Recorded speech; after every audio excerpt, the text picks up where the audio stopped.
या फिर जो नए गवर्नमेंट जॉब में आने वाले अभ्यर्थी हैं, उनको इतना जानने की उत्सुकता बढ़ी हुई है कि अगर वो गवर्नमेंट जॉब में आते हैं तो 8 पे कमीशन में उनको कितना लाभ मिलेगा।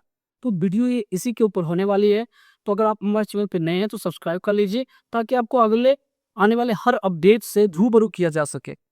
तो आज हम बात करते हैं कि आप लोग जानते हैं कि 8 पे कमीशन जो आने वाला है उसकी घोषणा तो सरकार द्वारा कर दी गई है, लेकिन अब इसका कुछ भी आगे का प्रोसेस नहीं किया गया है। कहने में तात्पर्य यह है कि इसके जो उप सेक्रेटरी के पद हैं अभी तक भरे नहीं गए हैं, जिसकी संख्या टोटल 4 होती है। इसके लिए कई बार गवर्नमेंट की तरफ से नोटिफिकेशन लाया गया है, लेकिन किसी ने लगता है इसमें या तो इंटरेस्ट नहीं दिखाए हैं या वो इस क्राइटेरिया को फुलफिल नहीं कर पाए हैं, जिसके कारण ये पद अभी तक भरे नहीं गए। और लेटेस्ट जो नोटिस है, मई में भी आया, जून में भी आया, जुलाई में भी आए। अभी जो लेटेस्ट नोटिस की बात करें तो वो 3 जुलाई को आ चुका है, जिसमें आखिरी डेट 30 जुलाई को रखा गया है।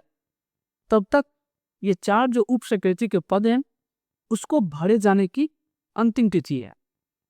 अगर मान लीजिए 30 जुलाई तक ये आ भी जाते हैं तो इसकी नियुक्ति में अभी 2 से 3 महीने लगेंगे। यानी कि अभी जुलाई चल रहा है तो अगस्त, सितंबर, अक्टूबर तक शायद हो सकता है इसकी नियुक्ति हो पाए। अगर इसकी नियुक्ति हो पाती है अक्टूबर तक, तो कम से कम ये कमीशन जो है 1 साल का समय लेगा यह निर्धारित करने में कि फिटमेंट फैक्टर क्या होगा।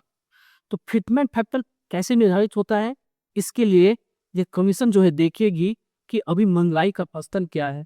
जो एक कर्मचारी लगभग 4 परिवार वाले होते हैं, 5 परिवार वाले होते हैं, उनकी अभी खर्चे क्या होती है, उनकी बेसिक नीड क्या होगी, वो कैसे अपने जीवन को कितने खर्चों में संभाल पाएंगे, और जो पेंशनर है उनके लिए क्या सुविधा हो सकती है। इन सभी चीज़ों का आकलन वो जो है बाजार और महंगाई के आधार पर करेंगे, और इसके बाद में वह एक रिपोर्ट तैयार करेंगे और कैबिनेट को भेजेंगे। कैबिनेट इस रिपोर्ट को अच्छी तरीके से देखेगी, हो सकता है तो उसमें सुधार करेगी या फिर इनके सारे जो रिकमेंडेशन है उसको मान लेगी। लेकिन यह इतना आसान भी नहीं है, क्योंकि यूनियन जो होता है उन्होंने पहली सरकार को लेटर लिख के कितना बार बता चुकी है मेरे को ये फिटमेंट फैक्टर चाहिए, और इसके पीछे उसे तर्क भी दे रखा है कि अभी जो है क्या महंगाई दर चल रहा है, लोगों को क्या खर्चे हैं, इन सभी को लेकर के एक विस्तृत रिपोर्ट जो है पहले ही सरकार को सौंप दिया गया है। लेकिन सरकार क्या करती है, यह कर्मचारी की मांग, दूसरा जो आपका ये यूनियन है, और तीसरा जो वहां पर एफपी कमीशन का जो टोटल कमेटी है, वो सभी मिलाकर उस सरकार को रिपोर्ट सौंपेगी, और सरकार को क्या लगता है इसमें, उन सभी को लेकर के एक रिजल्ट निकाला जाएगा और वो पे कमीशन लागू होगा। लेकिन ये लागू कब होगा, इसके विषय में संशय बना हुआ है। तो अगर अक्टूबर तक ये बन जाता है तो 1 साल यानी नेक्स्ट अक्टूबर, यानी हमें तो लगता है कि ये जो है 2026 को पूरी तरीके से पार करना होगा। अच्छा, अगर 2026 को यह पार कर जाता है तो क्या कर्मचारी के वेतन में अगले 2027 से ये शुरू होगा, जो बढ़ा हुआ वेतन है वो 2027 से होगा? नहीं, वो जो है आपको एरिया के रूप में जुलाई 2026 से ही मिलेगा। ठीक है, लेकिन अब बात करते हैं फिटमेंट फैक्टर की। ये फिटमेंट फैक्टर क्या होता है? फिटमेंट फैक्टर वह गणना होता है जिससे किसी भी कर्मचारी की बेसिक का निर्धारण किया जाता है।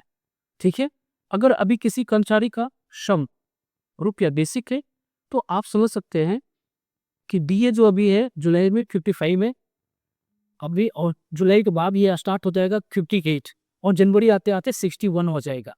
ठीक है, तो वो 160% जो होता है वो डीए और प्लस बेसिक को लेकर के हो जाता है। और अगर इसमें सरकार हाइक देती है 30% या 20% भी दे सकती है।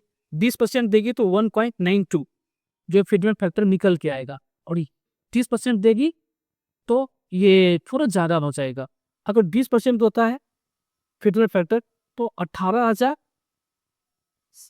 प्लस ये 20% यानी 1.92 इतना करेंगे तो कम से कम 26,000 तक की मिनिमम वेतन हो सकती है।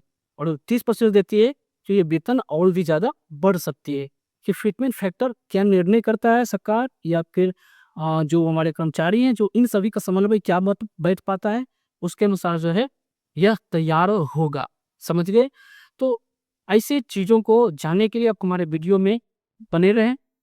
तब तक के लिए धन्यवाद।